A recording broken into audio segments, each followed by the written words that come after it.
fasuu dhanni muharramun shar'an, dhana mbovu, dhana chafu kwa ndugu yako Muislamu ni jambo ambalo limeharamishwa kisheria.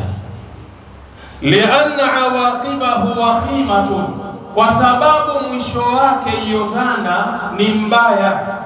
Wa nataijuhu alimatun, na matokeo yake yana maumivu. Jambo la kudhania halifai, limekatazwa kisheria, kwa sababu hili jambo mwisho wake huwa unakuwa ni mbaya na matokeo yake yanakuwa ni ya kuumiza katika moyo wa mwanadamu.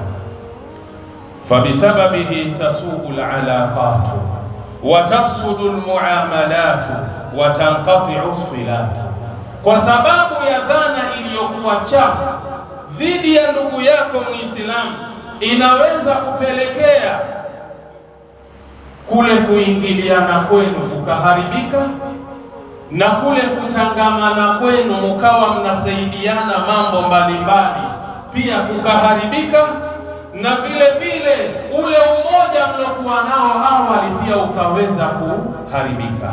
Yote imesababishwa na nini? Ni ile dhana chafu ambayo unamdhania ndugu yako Muislamu.